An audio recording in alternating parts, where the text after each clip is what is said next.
Well, we started a short sermon series last week, if you were with us. Started a series on the book of Ruth that we're calling Ruth, a Love Story. And what a great thing to do around Valentine's Day last week and next week and then this week, just to take a couple weeks and talk about a love story. Everyone's being real romantic this time of year, right? I heard that some people were going to be serenading their dearest later on in line.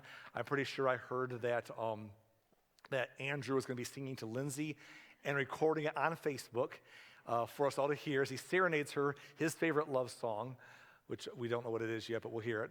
And that's great. And just to be equal opportunist, Bethany is also singing to Ben later on online. So it's going to be a lot of fun today. So be watching for that. But anyhow, we think about love and a love story like Ruth. And so that's great. But here's the thing.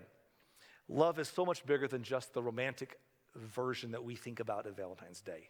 Love is something deeper, broader, and bigger. And I hope that today, as we continue the story of Ruth, we'll see that. In fact, the story of Ruth begins not even talking about Ruth, but about a different woman, a woman whose name was Naomi.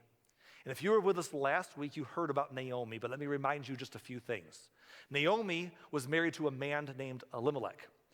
Elimelech and Naomi lived in the town of Bethlehem in the land of Israel. And in Israel, of course, a famine had come to the land during their lifetime, and many people were hurting.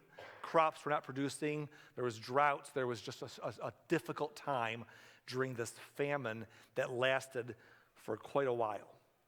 And because of all that was going on, Naomi and Elimelech made a decision together that they were going to move out of the country, which is a very, very big deal because in doing so, they were basically losing the right to their own property. Like the properties, as we'll see later, could stay within the tribe or the broader family, but their property ownership was a very big deal in culture in general. In those days, agrarian cultures, property was wealth. And also in the Hebrew culture, property was a part of their identity, the tribes that God had given them in this promised land. So for Elimelech and Naomi to leave the country during this famine and basically just abdicate their right to that property was a very huge thing to do. And they didn't just leave Bethlehem and they didn't just leave the country. They went to the country of Moab, which was a place that, my goodness, Israel had a rough history with when they had been traveling to this promised land. Their interactions with the Moabites were very detrimental spiritually for the Israelite people. And so this was a very particularly interesting place to go. But they left. And as you read the story last week, and we didn't talk about this, but you almost would wonder why it was that they would do something like this. I mean, other people were also experiencing a famine, but they didn't leave. Were Boaz and Naomi, was Elimelech and Naomi just people who wanted to go explore? And this was a good excuse to finally do it. Sometimes that's what we do. We want to go do something that we want to do. We just got to find a reason, right? And a famine was a very good reason to justify the idea that, hey, we can't stay here, so we're moving out of the country. And they went to the land of Moab. And Elimelech and Naomi took with them their two sons, Mahlon and Chilion. And the whole family ends up there. And while they're in Moab, Elimelech dies. We don't know how he died, what he died from, but he dies. And Naomi is a widow. Her two sons, Mahlon and Chilion, marry girls from Moab. They married two Moabite girls during the time they lived there. But over the next 10 years, both of Naomi's sons, Mahlon and Chilion, also die. So now, poor Naomi. Can we just for a minute sympathize? She's like the next version of Job in the scriptures. She's lost her homeland because they moved away. And we don't know if that was her mutual decision or if she was just following her husband in that kind of a climate. She's lost her support system back home, their property. Her husband is dead. Her sons are dead. She has nothing left. She's a foreigner in a strange land, and she has two daughters-in-law who have lost their husbands, her sons, who've died also. She has nothing. We don't understand sometimes how bad that is. We would understand today. Many a woman today would wonder, what would she do if she lost her husband and her partner and her children just to get by? But in that climate, it was way worse because women didn't really have much of any rights. I mean, it's not great today. We're still people fighting today for women to have equal pay and things that are still, we've not come far enough. And in some parts of the world today, it's way worse for women than even it is anywhere else. But in those days, it was kind of the norm for women they didn't have a lot of voice. Forget voting, they didn't have places to vote then anyhow. Women couldn't be witnesses that were trustworthy because they were women. They couldn't own property. And it was a different world. And a lot of times a woman's ability to thrive came down to being married to somebody who would provide. A lot of marriages were done for other reasons because you've got to live. Everyone wants to eat and live indoors, right? So for Naomi to be a widow, her prospects are very limited. If she could go back home and somehow find the property for sale and get it that they lost, she couldn't own it. She was destitute. And she wasn't a young, child anymore. She didn't have a lot of prospects. Her daughters-in-law had the chance, at least, of finding someone who would marry them again, and maybe they're young enough to find love and find a future and find a provision for themselves. But Naomi's prospects were limited, and her strength was gone. She didn't have the stamina to go out and figure out how to make yourself survive as a widow. Widows and orphans were just people who were in trouble back then. And so Naomi is grieving the loss of her husband and her sons. And at some point, word comes back into Moab that the famine was well over in Israel.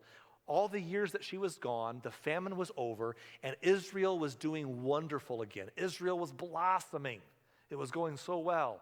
People it was just great. Prosperity again. And so Naomi decides, I'm going to leave Moab and head back to home, even though I don't have my husband or kids anymore, or land anymore. I can at least go back and live by people I know, my own country. Things are better there. So she packs up and she begins to go, and her daughters-in-law begin to go back with her. But at some point, Naomi turns to her girls and she says to them, I can't help you. Go back to your parents. And they are insisting on staying with her. And Naomi has to basically say to them, look, I have nothing to offer you. If I were to somehow find love again and marry at this point, yeah, right. And somehow have children again, yeah, right, at this point. Would you wait that long with all those other miracles in place? Would you still wait that long for me to give you a new husband someday? Come on, girls, I have nothing to offer you. And she convinces these girls to leave. And they don't want to do it. So finally, through tears and hugging and emotions and crying, the one daughter-in-law, Orpah, returns back to her parents because that's where she was from. Why should these girls leave their home country and go to a foreign place like Naomi did? She came with a family. They went with nobody. Why should they go to Israel with her? So she convinces Orpah, stay. And she convinces Ruth, you should stay as well, because I can do nothing for you. What we saw last week was this, that Naomi could have very well been selfish here. She could have and this is what we tend to do. She could have very well said, everything has gone against me. Everything has gone wrong for me. It's about time to look out for number one. You know what? These girls can't help me, but I need them. We're all widows. They have better prospects. They might bring another man into the family. They're younger and stronger. They can care for me. They can work. I need them. They don't need me, but I need them. I'm going to drag them back to my home with me and let them take care of me. That would have been something that she could have done and said, after all, I've lost so much. It's time I thought of myself. But even in her grief, even in her loss, Naomi looked at those girls and said, what's best for me is not what's best for you. You all should go home. I insist, go home. And we saw that that's what love does. It serves and cares for others. That even when it's feeling unloved and forgotten and overlooked, it still cares for others. Well, the one daughter-in-law goes home, but Ruth looks at the widow Ruth, the other daughter-in-law, looks at her widowed mother-in-law and refuses to leave. We skipped a couple verses in chapter 1. Let's look at them again. In Ruth chapter 1, verse 15. Look, Naomi said to Ruth, your sister-in-law has gone back to her people and to her gods. You should do the same. In other words, this makes no sense. Your support system is here. Your family's here. Everything you're familiar with is here. Your prospects are here. You should stay here. I know I need the help, but you need to stay here. Go. This is our third time telling her to go. And look what Ruth says. It's so beautiful. I don't want you to miss it in verse 16. But Ruth replied, don't ask me to leave you and turn back. Wherever you go, I will go. Wherever you live, I will live. Your people will be my people, and your God will be my God. Wherever you die, I will die, and there I will be buried. May the Lord punish me severely if I allow anything but death to separate us. Wow. If that wasn't a statement right there. Here's what's interesting. But I've seen that verse, we just read that very long verse. I've seen that verse before on wedding programs, incorporated in the vows between a husband and a wife when they get married, right? That's a very common verse. And it's a great verse for a wedding because it speaks of commitment. It speaks of somebody saying, I'm committing to go where you go, to be where you are, to live with you, to die with you. Nothing's going to separate us. It's a beautiful thing for a wedding, for any kind of commitment, because it's appropriate. But don't miss it now. Ruth isn't saying this to her man. Ruth, the widowed young girl, is saying this to her widowed mother-in-law. She's saying to her, I'm that committed to you. You need someone. She was doing to Naomi what Naomi was trying to do. Ruth was saying, I've lost a husband. I'm grieving, but you've lost more, and how are you going to get by? And I'm not going to leave you, and I'm in it for the long run with you, girl. And I'll go wherever you go. It's amazing. And when I read the story, several thoughts come to mind. Ruth's exemplary attitude is amazing, but also Naomi. What kind of person was Naomi that her daughters-in-law didn't want to jump ship? Seriously. I mean, wouldn't it have been easy for Ruth to say, lady, you came to this land and moved here. You're not one of us, but my goodness, I don't know what you did to offend your gods back home in Israel, but your husband's died, your sons have both died, which leaves me a widow, and you are cursed, and I'm getting off this train right now.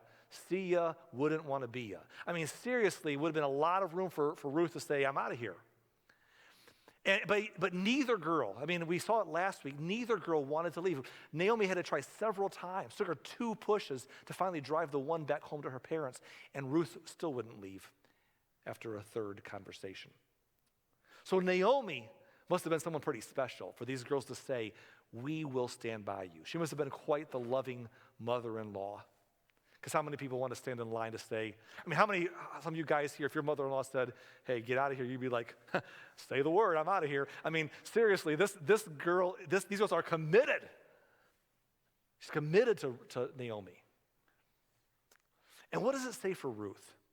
To watch Naomi come from her homeland and lose everything, and for Ruth to have nothing but to say, I'm going to go live as a widowed woman in a strange country with you because you need someone to take care of you. And I'm going to go there away from my homeland like you probably shouldn't have done when you came here. Let's do this. Because Naomi needed her. It's amazing. Everything we said about Naomi last week is true about Ruth. The love, the genuine, true, sacrificial, serving love is unbelievable in this girl. Now, if you were with us last week, we gave you a few statements about what love is. Love is this, love is that.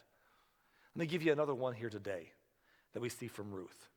That love is serving without expectation of reward. See, a lot of us, we like to serve when we believe there's something in it for us. Like we'll do something for somebody else if by scratching their back, they can later scratch ours. If by doing something for them, they could later help us. If they are wealthy enough to maybe bless us financially, if it can make us rich someday, or famous, or appreciated, or someone could owe us a favor, or whatever it may be for prestige, we're really good at doing stuff, hoping that it's going to turn around and pay off for us one day. But there's just those times in life when you have to decide, am I willing to serve and help and sacrifice and give someplace that can do nothing back for me in return? There's nothing in this for me. Naomi had nothing to offer Ruth. She was an old widowed woman, and Ruth would have to leave her own country to go help the lady as she returned back home. She had nothing to offer her. And yet, Ruth said, I don't need anything from you. You need someone to take care of you. That is love. Love is serving without expectation of reward. It takes something more. There's a lot of reasons we could serve with expectation of reward.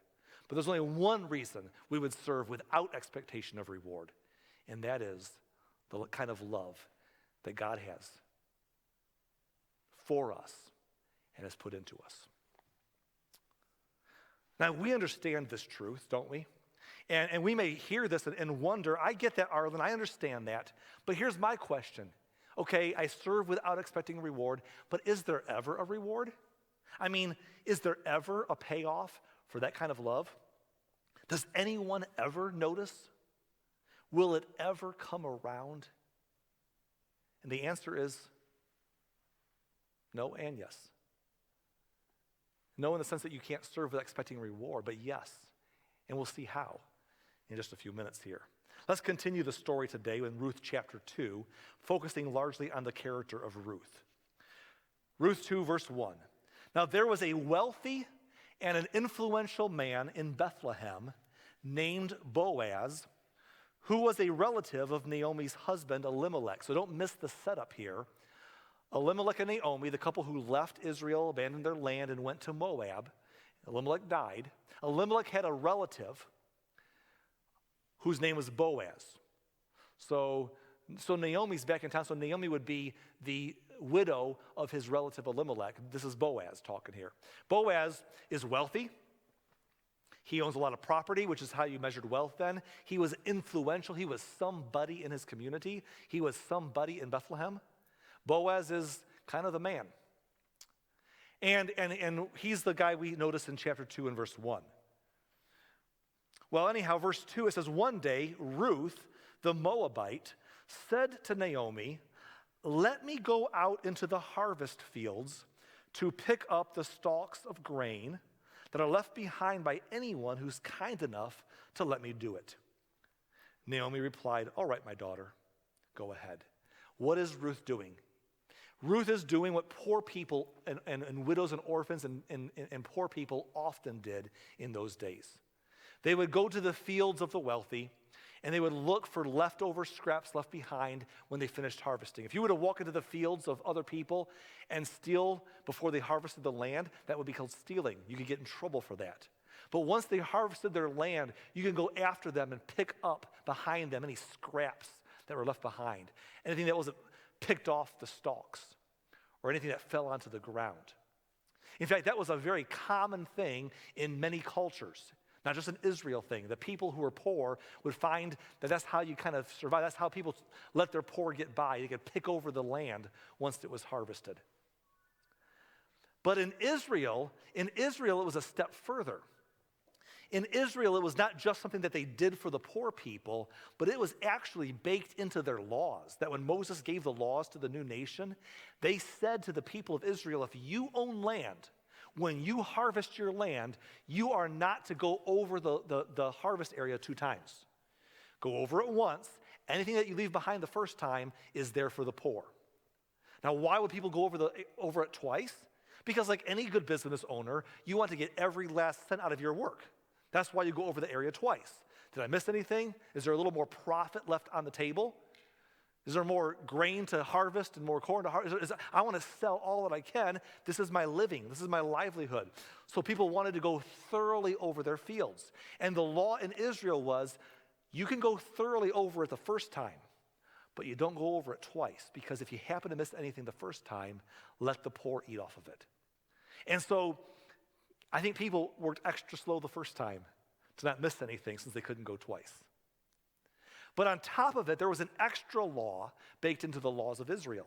The extra law was that they were to leave the corners of their fields unharvested.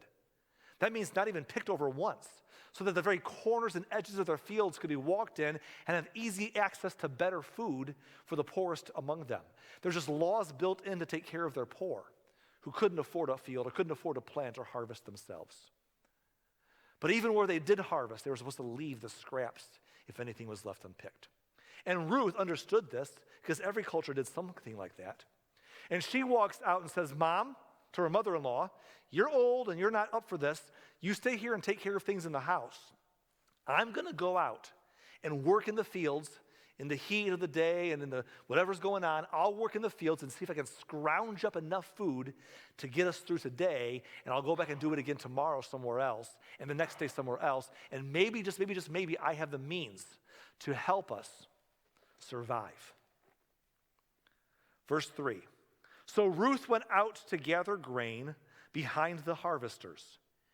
And as it happened, she found herself working in a field that belonged to Boaz, the relative of her father-in-law, Elimelech. We mentioned Boaz earlier, this powerful, rich, influential man in the community. She doesn't know it, but she happens to be in one of his fields. He has many fields.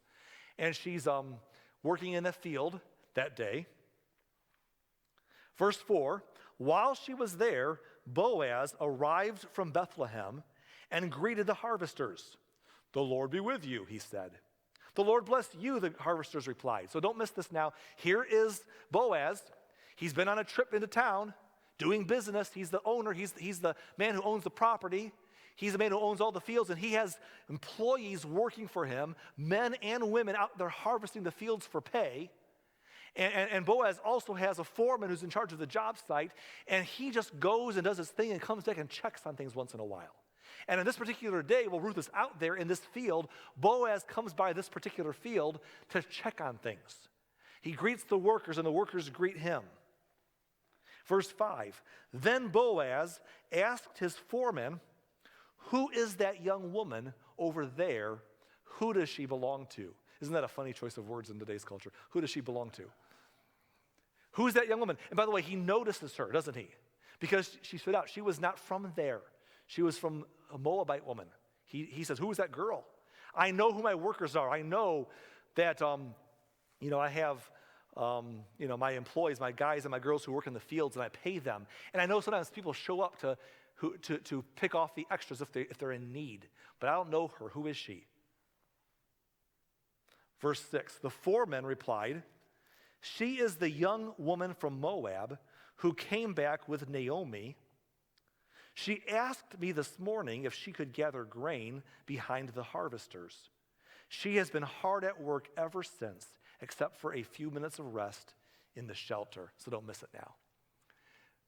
So Ruth is coming into the story here, and she doesn't just show up and take her chances on gleaning in the fields behind the harvesters. She actually goes to the foreman and says, listen, I don't want to cause trouble, because you could cause trouble. If you're not wanted somewhere, you could get run off or potentially harmed, or with a bunch of young men in the fields, potentially worse. So she finds the guy in charge of the job site, and she says to him, is it okay if I come after your harvesters and try to find some food for my mother-in-law and me? To which the foreman had obviously said, yes, go ahead, we allow that. That's kind of baked into our laws. And so now Boaz is there saying, who's the girl? And he's saying, Boaz, that's the girl from Moab with Naomi. Oh, Naomi, my relative Elimelech who died, that's his widow. That's the girl that came back with her? Yeah. And she got permission. She's been working hard in the hot fields, took a few minutes of rest in the shelter. Other than that, working tirelessly. Verse number 8. Boaz went over and said to Ruth, listen, my daughter. Don't miss that, by the way. She's much younger than him. Remember, he was a relative of her father-in-law who died. Listen, my daughter, stay right here with us when you gather grain. Don't go to any other fields. Stay right behind the young women working in my field. See which part of the field they are harvesting, and then follow them. I have warned the young men not to treat you roughly, And when you are thirsty, help yourself to the water they have drawn from the well. In those verses, here's what happens. Can you picture Ruth over there working, Boaz shows up. This is the man. And then all of a sudden he's looking at her asking questions, and then he walks over to talk to her. Can you imagine her waiting for him to say, get off my property? Who are you, you crazy foreigner? Get out of here. He walks up to her and looks at her and says, hey. And she's like cringing maybe. And he says to her, not only can you stay and work, but I want you to keep coming back here every day. Why try to find another place where you'll feel safe? You come back here. And you just stay with my girls. You'll be safe among them and work. And I told the guys to leave you alone. I warned them to leave you alone. But if you need something to drink, they'll get it for you. They've been told. He's looking out for her right away. Now we're going to skip a couple verses for now and come back to them before the sermon's over. But he basically just does a huge favor to her. Again, he had no obligation to do this other than to say people are free to pick off the land. But he actually says, stay here, come back here again, stay with my girls, and we'll get you some water if you're thirsty. And everyone's been warned to leave you alone. Verse 13, skip down to verse 13 for now. I hope I continue to please you, sir, she replied. You have comforted me by speaking so kindly to me, even though I am not one of your workers. She's saying, I was scared when I came here, as I always would be, that I would not be well received or run off perhaps. And you've come over here with the power to do anything, and you have actually been kind to me, and that has brought me comfort. Thank you for comforting me. I'm not one of your workers. You owe me nothing, but thank you. Verse 14, at mealtime, Boaz called to her, come over here and help yourself to some food. You can dip your bread in the sour wine. So she sat with his harvesters, and Boaz gave her some roasted grain to eat. She ate all she wanted and still had some left over. Don't miss that now. That's good stuff. He didn't just say, go get your food off the field, your freeloader, and go back home. He said, hey, when we sit down to feed the workers, when we sit down to feed the employees, you come over here and sit down with them. We're going to feed you too. Wow. He gives her all that he says, eat with us. Here's some more. And she ate till she was full and she had leftovers to take home. She had her doggy bag.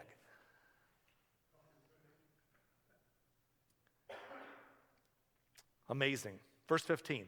When Ruth went back to work again, Boaz ordered his young men. He says, let her gather grain right among the sheaves without stopping her. That's a big statement.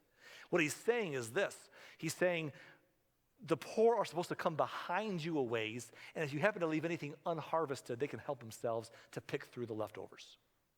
But he says to the guys, you let her, if she is bold enough to come up to the front and kind of pick the good stuff, you let her do it and you don't stop her.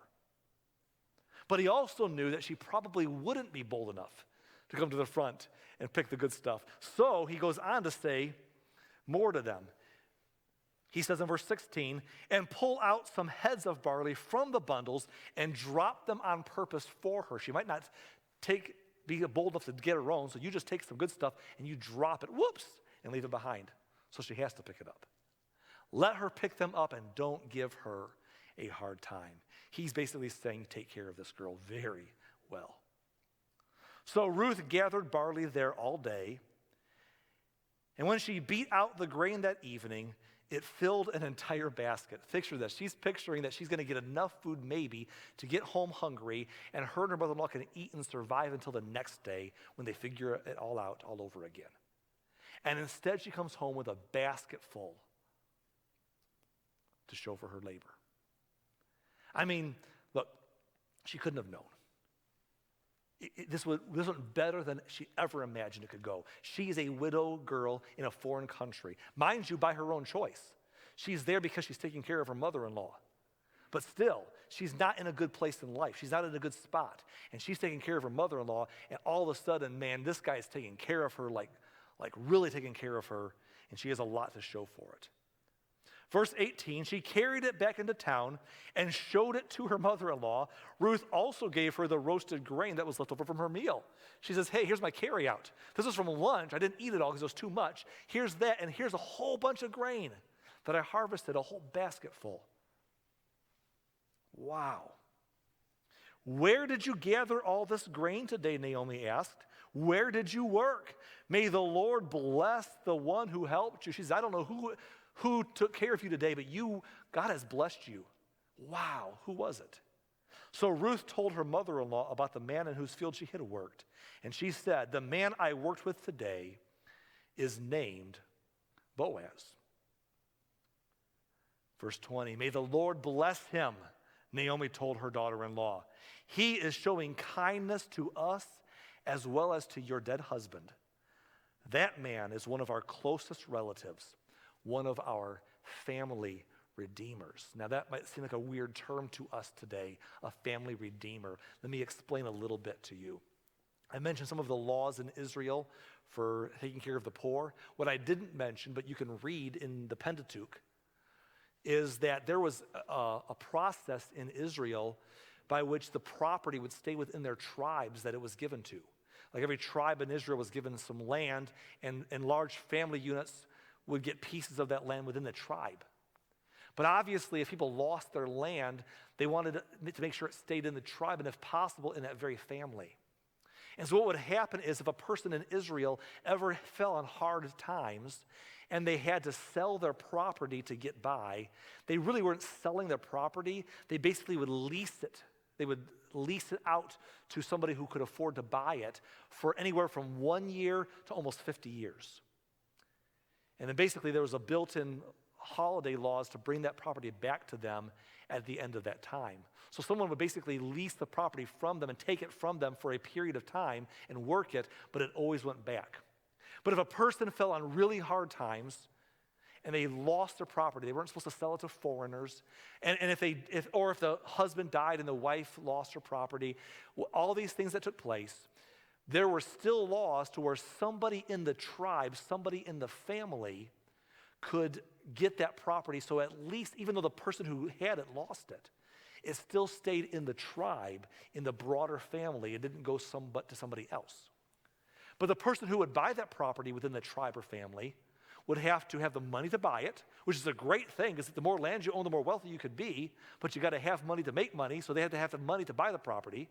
They also would owe an obligation to any of the widowed and orphaned people left behind if someone died to lose the property. So there's a whole other story there that we're not going to get into today. But Boaz is one of these people. He's a close enough relative to Elimelech, who was the property owner, to where he could be one of those family redeemers for the land to make it his own for the future. And Naomi, when she hears that Ruth has been helped in the fields by a man named Boaz, she says, oh, he's a family. He's relative. He's your father-in-law's distant relative. He's been good to you. Verse 21, then Ruth said, what's more, Boaz even told me to come back and to stay with his harvesters until the entire harvest is completed. Mom, he didn't just let me work there today without giving me trouble. He didn't just take care of me today while I was there. He said, keep coming and he'll keep taking care of us. Wow. Good, Naomi exclaimed. Do as he said, my daughter. Stay with his young women right through the whole harvest. You might be harassed in other fields, but you'll be safe with him. So Ruth worked alongside the women in Boaz's field and gathered grain with them until the end of the barley harvest. Then she continued working with them through the wheat harvest in early summer. And all the while she lived with her mother-in-law. She's found a lot of help. Way beyond what anyone would expect reasonably, she's found help. But don't miss that last sentence there. Because while she's getting help from Boaz, Ruth is still doing this in a foreign country to her, standing by her commitment to her elderly mother-in-law who was also widowed. She's doing this, and yes, she's getting some benefit, but she's working in the fields every day. She's not finding love. She's not moving on with her life. She's just helping her mother-in-law. And here's the thing. I want to say that don't fantasize the story of who Ruth is. Sometimes when we read these stories, we get the whole Disney princess character in mind. The fair maiden comes along, most beautiful, fairest of them all in the land. And of course, some guy took notice of her and swooped in like Prince Charming and helped her. There's none of that going on here. There are girls in the story of the Bible that are pointed out, like Rachel and Rebecca and others, for being very beautiful. No one says anything about Ruth being some fairest of them all maiden. This is not a Disney princess here. This is a girl who was widowed, who's a foreigner living in Israel, taking care of her mother-in-law. What we know about Ruth is awesome because she is serving and working and caring for other people. She's out in the fields with her sleeves rolled up. She's out there working and providing and not looking out for herself, doing what someone needed her to do out of love. And yes, it's going pretty good for her, but she was doing it all out of love. I say that for this reason. Earlier in the sermon, you may remember me saying that love is serving without expectation of reward. And if you wonder, well, if you serve without expectation of reward, does it ever get rewarded? And the answer is this, that loving without expectation is often rewarded in unexpected ways. Loving without expectation is often rewarded in unexpected ways. That Ruth knew that Naomi, who she was serving, Naomi could do nothing for her. There was nothing in it for Ruth.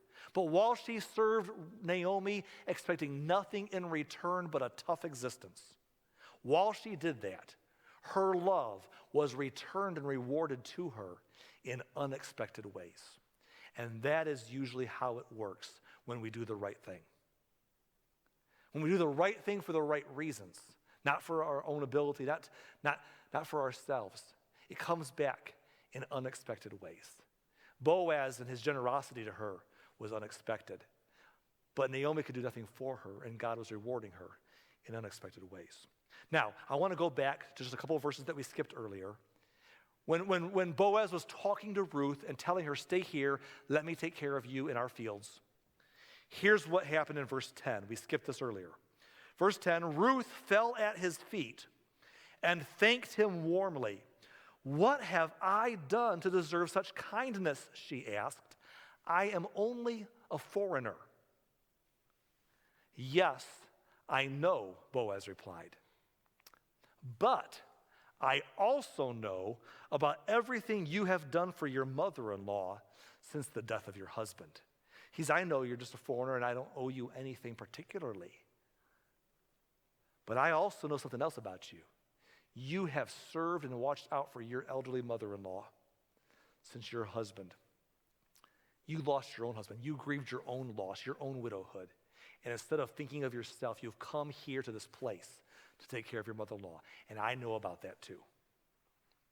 He says, I have heard how you left your father and mother and your own land to live here among complete strangers. What Boaz is saying is this, Ruth, you're thanking me like I am some kind of a knight in shining armor, like I am some kind of a hero to let you eat from my fields and take care of you. You're thanking me like I'm the hero. Ruth, you're the hero. You're the one who left your homeland. You're the one who stood by your mother-in-law. You're the knight in shining armor. It's you. And I know what you did. And I know what you're doing. And I'm just giving something back to somebody who's awesome. That's pretty cool. And he makes a statement that I don't want us to overlook. Verse 12. He says, may the Lord, the God of Israel, under whose wing you have come to take refuge, reward you fully for what you have done. Ruth, you're the hero. What you've done is incredible, that you're here. Me letting you have some of my food for my wealth, I could do that. I don't have to, but that's not a sacrifice. What you've done is amazing. May the Lord reward you fully for what you've done. And I think here in this verse, this powerful statement of faith that God notices. Over a millennium later, someone is writing a book called the Book of Hebrews. And they wrote a verse down in Hebrews chapter 6 that I wonder if when they wrote these words, as they talked about how people can serve others in their faith community and serve the needy among them and serve the helpless among them, I wonder as they wrote this verse in Hebrews if they thought about passages like this 1,000 years earlier. Because in Hebrews 6 and verse 10 it says, "For God is not unjust. He will not forget how hard you have worked for him and how you have shown your love to him by caring for other believers as you still do." And the author is saying, look, as you serve the needy among you and the helpless who can do nothing for you, God is not unjust. He won't forget your hard work. He won't forget how hard you've worked, not for them, for him. He won't forget the love you've shown not just to them, but the love you've shown to him by loving them. And that's an awesome thing. Because what he is saying is this, is that God notices when people forget to notice. Because sometimes serving people can be a thankless job. But we're all called to serve others. Doesn't matter who you are, there's people around you who have need, that we in love can serve them without expectation of reward. But you sit back sometimes and say, yeah, but what's in it for me? Don't look at people don't look to people for validation. They'll let you down. This is true for all of us. It's true in ministry. When I was in Bible college training for the ministry, we worked in the inner cities of Chicago, serving and bringing the hope of Jesus to the people there. And while I was in that ministry, one time they had a special service on a Saturday morning where they brought a pastor from a different state, I think West Virginia or someplace, Virginia. He came over and he spoke to all of us young men who were about to go out in the city and serve the underprivileged and the poor as we trained to serve God with our lives as pastors someday. And I sat there in the room as this guy I'd never met before spoke to all of us. And he asked us a question. He says, how many of you are going to serve the children in the city and the people up there because you love them? That's why you're going to go serve because you love them. Raise your hand. And a bunch of us raised our hands. Yeah, I'm going to serve them because I love them. He says, well, that's your reason you'll probably quit. What? You won't last. He says, if you serve people because you love the people and because of them, you do it for them, I'm going to tell you what they're going to do sometime. They're going to let you down. They're going to take all that you do for them and they're going to forget it. They're going to unappreciate it. They're going to actually turn against you after all you've done for them at some point. They'll be critical. They'll be harsh. They'll walk out of your life. They'll do all sorts of things to leave you empty and high and dry. And you will get jaded and you'll get burned out if you're doing it for people. He said, I want you to go up there and serve the underprivileged people of the city and serve people in your pastorate someday because you love the Lord. Because he will never let you down. He will never forget. He will never overlook you. Do it for him. And that was a big day for me. That was a day as a young man that I decided I want to do what I can do to make a difference, but I'm not doing it for the praise of man or for the appreciation of man or for anything for man. God loves me, and I love God so much for what he's done for me. I'm going to love others the way that he loved me. I'm going to serve others the way he wants them served out of my love for him. And he will never forget, and he will never be unjust. He won't forget how hard I've worked for him. I'm doing it for him. Sometimes the right thing takes the right motive. And Ruth served without expectation of reward.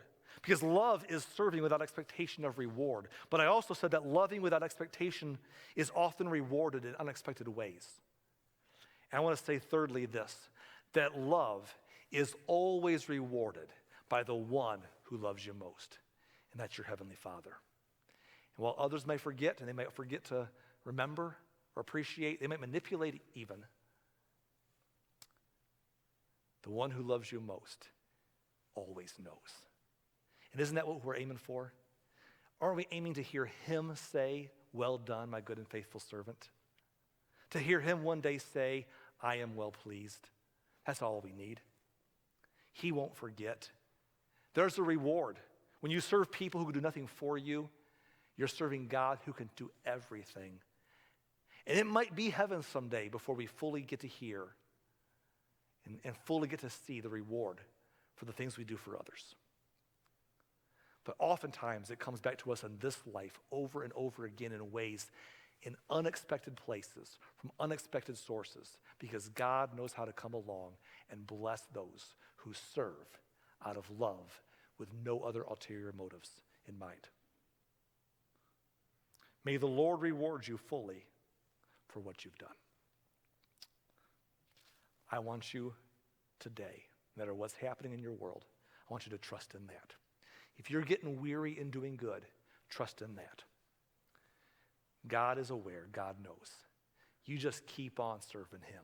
You keep on serving people and loving people because he loves you and you're passing it on. And trust that if no one else seems to notice or care or appreciate or people take advantage of it, who cares? God is not unjust. He won't forget. He will repay you for the love you've shown, for the good you've done. Put your faith in him today and let that be the strength to carry on and make a difference. We'll finish our story of Ruth next week. Let's pray.